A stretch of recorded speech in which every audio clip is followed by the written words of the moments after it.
क्या हो अगर आप एक इमोर्टल बंदा हो और अगर आपको कार्ड भी दिया जाए तो आप बिल्कुल भी नहीं मरोगे, जहाँ पर आप कुछ ही सेकंड के अंदर किसी भी पार्ट से अपने आप को दोबारा रिजेनरेट कर सकते हो। लेकिन आप तो करीब 200 सालों से जी कर काफी ज्यादा थक चुके हो, इसी वजह से आप मरना चाहते हो। लेकिन ऐसा कोई भी उपाय नहीं है जिससे कि आप मर सको। और बाद में अगर आपका मुलाकात एक ऐसी लड़की से हो जिसको टच कर ही आप अनलकी हो जाते हो, तो फिर क्या होगा? तो क्या आपका बेकार जिंदगी में ये लड़की कुछ मजेदार कर भी पाएगी या फिर नहीं? कहानी के स्टार्टिंग में हम लोग एक लड़की को देखते हैं और यहाँ पर तो वो भागती है अपने लवर के पास जा रही थी, जहाँ पर वो सीधा अपने लवर के पास जाकर उसको किस करने लग जाती है। बंद करो हाथ जोड़ के मैं। अरे भाई बस कर, आखिरकार तो हमें और कितना रुलाएगा साला। एक तो हमें गर्लफ्रेंड नहीं मिल रहा है और इन दोनों को देखो जो कि एक दूसरे को किस कर रहे हैं, मतलब हद होता है। और तभी हमें पता चलता है ये सारा कुछ तो एक लड़की इमेजिन कर रही थी, जहाँ पर पूरा मांगा को कंप्लीट करने के बाद वो कहने लग जाती है कि फाइनली ये मांगा भी खत्म हो चुका है, अब मैं खुशी खुशी मर सकती हूँ। और वैसे भी इस तरीके का रोमांस मेरी जिंदगी में बिल्कुल भी नहीं आने वाला। और तभी हम लोग ये देखते हैं कि वो तो एक जगह पर खड़ी हुई थी जहाँ पर वो वहाँ से नीचे कूदने वाली थी, लेकिन तभी इनने में उस जगह पर हमारा MC एंडी आकर उससे कहने लगता है कि क्या तुम मुझे समझाओगे कि आखिरकार तुम इस जगह पर क्या करना चाहते हो? उसका ये बात को सुनकर वो लड़की जिसका नाम फूको है वो उससे कहने लगती है कि मैं यहाँ पर मरने के लिए आई हूँ और तुम मुझे बचाने की बिल्कुल भी कोशिश मत करना, और वैसे भी अगर तुम मुझे छूने की कोशिश करोगे तो तुम अनलकी हो जाओगे और इस वजह से तुम मर भी सकते हो, इसी वजह से तुम मुझे टच मत करना। उसका ये बात को सुनकर तो दूर से हमारा MC काफी ज्यादा एक्साइटेड हो गया था, जहाँ पर वो सीधा जाकर उसका चाकू अपने अंदर घुसा देता है। उसका ये सब हरकत को देखकर तो फूको हद से ज्यादा शॉक्ड हो गई थी। लेकिन तभी अचानक से एंडी कहने लग जाता है कि देखो मुझे अभी तक कुछ भी नहीं हुआ। ये कहकर आगे वो उस लड़की को उठाते हुए कहने लग जाता है कि चलो देखते हैं अब मेरे साथ क्या होगा, मैं इसके लिए काफी देर से इंतजार कर रहा था। और तभी अचानक से उसका नीचे वाला पत्थर टूट जाता है, जिस वजह से वो सीधा ट्रेन से टकरा जाता है। ये देख कर यहाँ पर फूको रोती है कहने लग जाती है कि प्लीज मुझे माफ कर दो, इसमें मेरा कोई भी गलती नहीं थी। लेकिन तभी इनने में पीछे से एंडी आकर उससे कहने लगता है कि सच में तुमने जैसा कहा था ठीक वैसा ही हुआ, और मैंने तुमको उस टाइम पे टच किया था, इसी वजह से मेरे साथ ये सारा कुछ हुआ, ये तो काफी ज्यादा बढ़िया है। ये कहकर आगे वो धीरे धीरे करके अपना पूरी बॉडी को रिजेनरेट करने लगता है, जहाँ पर हमें पता चलता है कि वो कभी भी किसी भी टाइम पर अपना बॉडी को रिजेनरेट कर सकता है। लेकिन इस वजह से तो वो यहाँ पर पूरा ही नंगा था, जिस वजह से फूको शर्म के मारे उसके वो वाले हिस्से पर एक मुक्का मारती है। ये सब क्या देखना पड़ रहा है, अच्छा है मैं अंधा हूँ। जो कड़कड़ी आगे वो रोती है जल्दी से वहाँ से भागने लगती है। और दूसरी साइड तो एंडी काफी ज्यादा तकलीफ में था, क्योंकि भले उसका वो वाला हिस्सा कट गया है, लेकिन ये चीज को दोबारा रिजेनरेट करने में तो उसको काफी ज्यादा दर्द हो रहा था। मतलब भाई समझ सकता हूँ आखिरकार तेरा हाल अभी कैसा है, अगर ये चीज हमारे साथ भी होता तो मैं कब का टपक जाता। लेकिन जब भी फूको वहाँ से भाग रही होती है, इतने में उस जगह पर एंडी आकर उसको पकड़ लेता है, जहाँ पर वो कहने लग जाता है कि मेरे पास काफी सारा सवाल है जिसका कि तुम जवाब दोगे। उसका ये सारा कोई हरकत को देखकर तो फूको काफी जोर जोर से चिल्ला रही थी कि प्लीज कोई मुझे बचाओ। और तभी इनने में उस जगह पर पुलिस ऑफिसर आ जाते हैं। और जब भी वो लोग ये देखते हैं कि एंडी तो नंगा होकर एक लड़की के साथ बहुत सारा कुछ करने की कोशिश कर रहे हैं, ये देखकर आगे जब भी पुलिस ऑफिसर उसको पकड़ने के लिए जा रहे थे, इतने में आगे वो अपना पहाड़ के मध्य से उड़कर वहाँ से भाग जाता है, जहाँ पर हम लोग ये देखते हैं कि वो तो यहाँ पर अपने खून के मध्य से आसमान पर उड़ रहा था। और आगे एंडी दोबारा अपना पैर को रिजेनरेट करते हुए उससे कहने लगता है कि देखो मैं कभी भी किसी भी बिल्डिंग पर चढ़ सकता हूँ, और इसके साथ साथ मैं अपना बॉडी पार्ट को काट कर भी उसका इस्तेमाल कर सकता हूँ। और आगे जब भी फूको दोबारा वहाँ से भागने की कोशिश करती है, एंडी उसको दोबारा पकड़ती है, उससे कहने लगता है कि तुमने अभी तक मेरा क्वेश्चन का आंसर नहीं दिया, इसी वजह से जल्दी से बताओ आखिरकार तुम्हारा एबिलिटी काम कैसे करता है। वो बताती है कि जब तक तुम मेरे बॉडी पार्ट को टच कर रहे हो मेरे कपड़े के थ्रू, तब तक तुमको कुछ भी नहीं होने वाला, लेकिन जब तुम मेरा स्किन को टच करोगे मेरा सारा अनलकी तुम्हारे अंदर चला जाएगा। उसका ये बात को सुनकर आगे एंडी उससे कहने लगता है, ओ अच्छा ऐसा बात है, तुमको अभी मेरा और भी काफी सारे सवालों का आंसर देना है, अगर तुम मेरा सवालों का आंसर नहीं दोगे तो मैं तुमको ये बिल्डिंग से नीचे फेंक दूंगा। शुरुआत में तो यहाँ पर फूको मना कर रहा था, लेकिन बाद में उसको ये चीज मानना ही पड़ती है। मतलब यहाँ पर मुझे समझ नहीं आ रहा है कि शुरुआत में तो यहाँ पर ये लड़की मरना चाहती थी, तो आखिरकार वो अब मरने के लिए इतना ज्यादा डर क्यों रही है, मुझे समझ नहीं आया। और आगे फूको उसको अपने पास्ट के बारे में बताने लग जाती है कि करीब 10 साल पहले मैं अपने पेरेंट्स के साथ थी, जहाँ पर मैंने अपने मॉम डैड को किस किया था। ऐसा इसलिए क्योंकि मेरी मॉम डैड यहाँ पर मुझे छोड़कर बाहर पर घूमने के लिए जा रहे थे, लेकिन जब भी मेरे मॉम डैड प्लेन के अंदर चढ़े, वो प्लेन अचानक से ब्लास्ट हो गया। और आगे प्रेजेंट में वो ये बता रही थी कि जब भी मैं किसी को टच करती हूँ या फिर किस करती हूँ उसको अनलक मिल जाता है। उसका ये बात को सुनकर आगे एंडी उसका शर्ट को उठाकर उसको टच करने लगता है, जहाँ पर वो कहने लग जाता है कि जब तक मैं तुमको टच करूंगा उतना ही मुझे अनलक चीज मिलेगा। मैंने सही कहा ना। उसका ऐसा कोई हरकत को देखकर वो कहने लग जाती है कि आखिरकार तुम ये क्या कर रहे हो, तुमको ये सब कुछ करना नहीं चाहिए। वो कहता है कि मैं तो बस टेस्ट कर रहा हूँ। और तभी अचानक से आसमान से उसके ऊपर एक बॉक्स आकर गिरता है, जिस वजह से वो वहाँ पर ही मारा जाता है। लेकिन तभी इतने में वो अपने आप को दोबारा रिजनरेट करते हुए केला खाने लग जाता है। और आगे जब भी फूको वहाँ से भागने की कोशिश करती है, गलती से केले से फिसलने की वजह से वो ऊपर से नीचे गिरने लगती है। ये देखकर तो उसको ऐसा लग रहा था कि शायद वो अब मरने वाला है। लेकिन तभी इतने में उस जगह पर एंडी आकर उसको पकड़ लेता है। और आगे वो उसको बताने लग जाता है कि मैंने अभी अभी और एक चीज को ट्राई किया कि जब तक मैं तुमको टच करके रखा था उतना ही मुझे अनलक मिला। ये कहकर आगे वो अपने ब्लड के मदद से उड़ते हुए वहाँ से जाने लगता है। तभी हम लोग एक अननोन पर्सन और उसका टीम को देखते हैं। और यहाँ पर तो वो लोग एंडी को पकड़ने के बारे में बातें कर रहे थे। फिर कुछ देर बाद का सीन दिखाया जाता है और यहाँ पर तो वो दोनों एक जगह पर आ गए थे, जहाँ पर एंडी उससे कहने लग जाता है कि मैं अब ये देखना चाहता हूँ अगर मैं तुम्हारा वो वाला हिस्से को टच करूंगा तो फिर क्या होगा।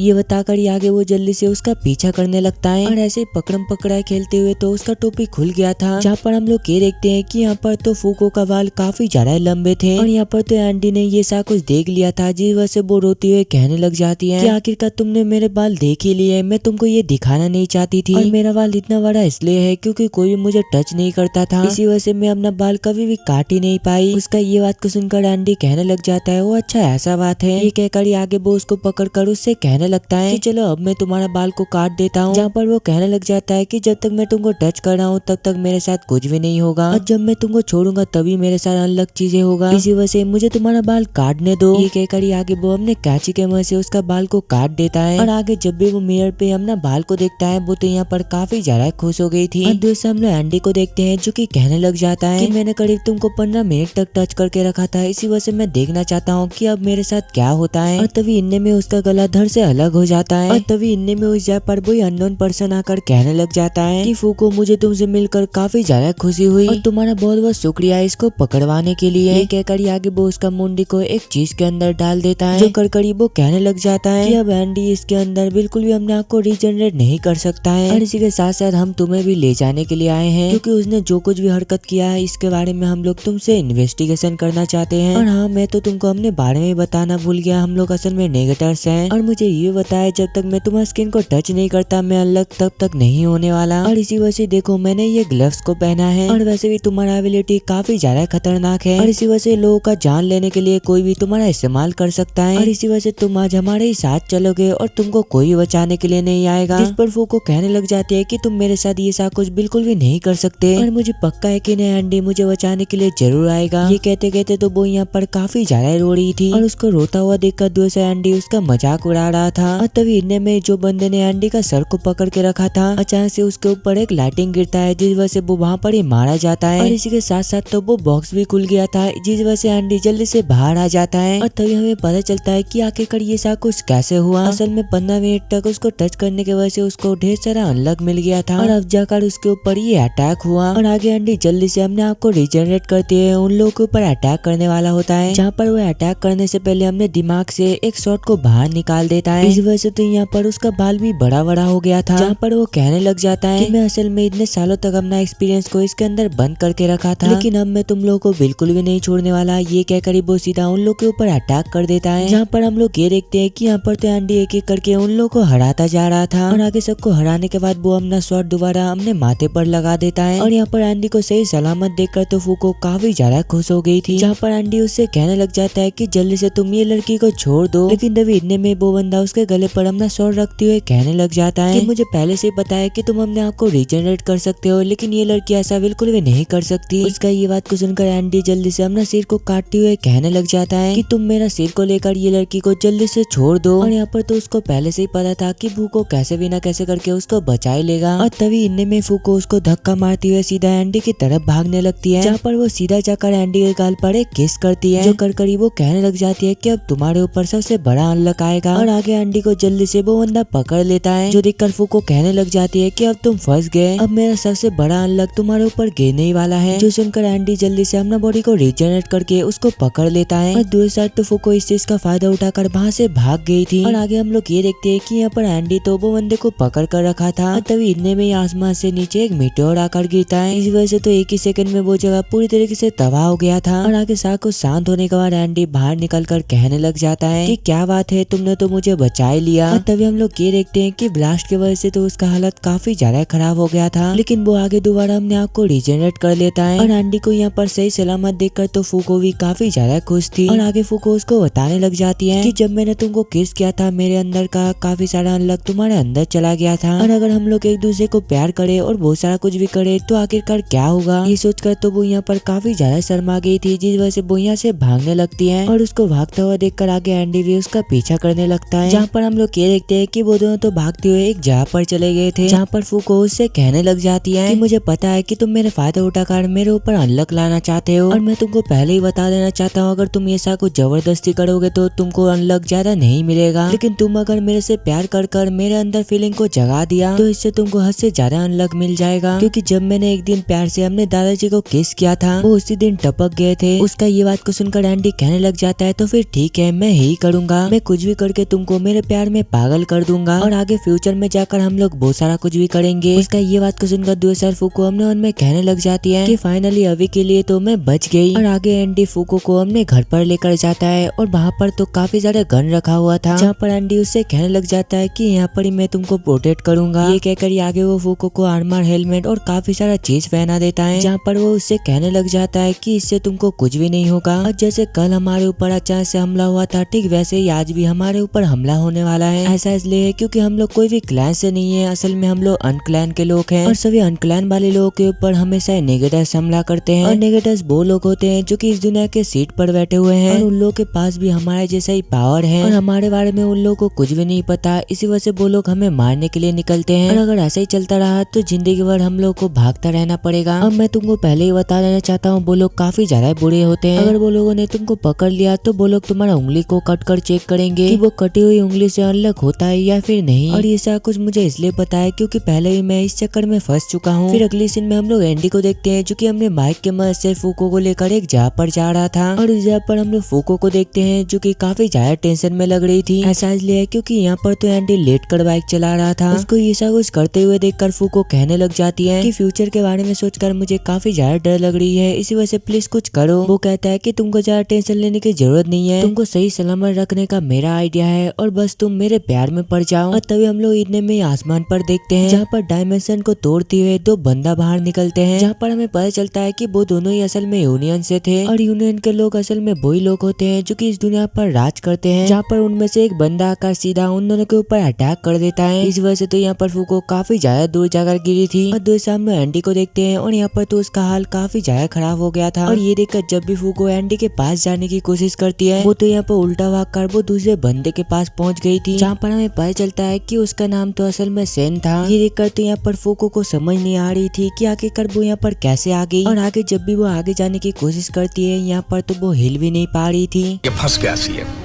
और दूसरा हम लोग वही रोबोट को देखते हैं और वो तो यहाँ पर एंडी से फाइट करने के लिए बिल्कुल तैयार था। और आगे जब भी एंडी अपने शॉट के मदद से उसके ऊपर अटैक करने की कोशिश करता है वो काफी इजीली से उसका अटैक को ब्लॉक कर देता है। और दूसरा हम लोग सेन को देखते हैं जो कि फूको को अभी भी हमने पास ही पकड़ के रखा था। और आगे वो रोबोट एंडी को एक पंच मारता है जिस वजह से वो काफी दूर जाकर गिरता है। और आगे जब भी वो रोबोट उसको खत्म करने के लिए आगे बढ़ ही रहा होता है तभी अचानक से फूको कहने लग जाती है कि देखो यही वो बंदा है जिस वजह से मैं यहाँ से हिल भी नहीं पा रही हूँ। और आगे एंडी सीधा जाकर वो रोबोट को एक कस के मुक्का मारता है। उसका ये मुक्का इतना ज्यादा खतरनाक था जिस वजह से उल्टा उसका हाथ ही टूट गया था, लेकिन इसके बावजूद भी वो दोबारा अपना हाथ को रीजनरेट करता है, जो कड़कड़ी आगे वो उस रोबोट को बार बार पंच करने लगता है। और दूसरा हम लोग फूको और सेन को देखते हैं और वो दोनों तो यहाँ पर दूर से ये सब कुछ देख रहे थे। और आगे सेन फूको को नेगेटर्स के बारे में बताने लग जाता है कि हम लोग जो नेगेटर्स होते हैं वो हमेशा तुम जैसे लोगों को पकड़ते हैं। ऐसा इसलिए है क्योंकि तुम लोगों के पास काफी नई नई एबिलिटी होता है, इसी वजह से हम हमेशा तुमको पकड़ते हैं ताकि हम तुम्हारे पावर का इस्तेमाल कर सके। और तुम अभी ये सोच रहे होगे कि आखिरकार हम लोग को कोई हंटिंग क्यों नहीं करता है। ऐसा इसलिए है क्योंकि हम लोग गवर्नमेंट के अंडर काम करते हैं और गवर्नमेंट बस 10 लोगों को ही अपने पास रखते हैं और अभी सभी सीट फुल है, इसी वजह से तुम लोग ज्वाइन नहीं कर सकते। उसका ये बात को सुनकर तभी अचानक से फूको को एक आइडिया आता है और दूसरा हम लोग एंडी को देखते हैं और यहाँ पर तो वो फाइट करने के दौरान उसका गला धड़ से अलग हो गया था और उसको हराने के बाद आगे वो रोबोट सीधा फूको के पास चला जाता है उसके ऊपर अटैक करके उसको खत्म करने के लिए। लेकिन तभी एंडी अपना बॉडी को दोबारा रिजनरेट कर उसको बचा लेता है, जहाँ पर वो कहने लग जाता है कि तुम जरा टेंशन मत करो, मैं हमेशा ही तुमको अपने पास रखूंगा और हमेशा ही हम दोनों एक साथ मिलकर रहेंगे। उसका ये बात को सुनकर तो यहाँ पर फूको काफी ज्यादा खुश हो गई थी। इसी वजह से आगे वो जल्दी से अपने हाथ से ग्लव्स को उतार कर उसको छूते हुए कहने लग जाती है कि चलो ठीक है अब तुम्हारी बारी है। ये कहकर वो शर्माती है, जल्दी से वहाँ से भाग जाती है। उसका ये बात को सुनकर एंडी जल्दी से वो रोबोट के पास चला जाता है, जहाँ पर वो उससे कहने लग जाता है कि तुम मेरे प्यार में एक दिन पागल हो ही जाओगे। जिस पर फूको कहने लग जाती है कि ऐसा बिल्कुल भी नहीं होने वाला। तभी अचानक से इतने में एंडी के ऊपर एक ट्रक आकर गिरता है, लेकिन इससे तो यहाँ पर एंडी को कुछ भी नहीं हुआ था। जहाँ पर वो भागती हुई जल्दी से एक बिल्डिंग के अंदर चला जाता है और यहाँ पर तो वो रोबोट और सन उसका पीछा कर रहा था। और तभी अचानक से एंडी को पता चलता है कि वो जो बंदा रोबोट के अंदर बैठा हुआ है उसका पावर ये है कि वो रोबोट का अटैक कोई भी अवॉइड नहीं कर सकता। और वहाँ पर तो एंडी एक जगह पर छुपा हुआ था और दूसरी वो दोनों उसको ढूंढ रहे थे। और आगे जब भी एंडी अपना उंगली को तोड़ने लग जाता है उन दोनों के ऊपर अटैक करने के लिए, वो ये देखता है कि उसके सामने तो यहाँ पर काफी सारा डायनामाइट रखा हुआ था। और तभी इनमें में वो डायनामाइट फट जाता है और पूरा बिल्डिंग टूटकर नीचे गिरने लगता है। और नीचे गिरने के बावजूद भी यहाँ पर वो रोबोट के साथ साथ सन भी बिल्कुल सही सलामत था। जहाँ पर वो रोबोट अपने सामने एंडी का हाथ को देखता है और आगे जब भी वो उसका हाथ को पकड़कर ऊपर उठाने की कोशिश करता है उसको पता चलता है कि ये तो असल में एंडी का हाथ था। और तभी अचानक से वो पीछे से आकर हमले उंगली के मदद से उसको शूट कर देता है, जो कर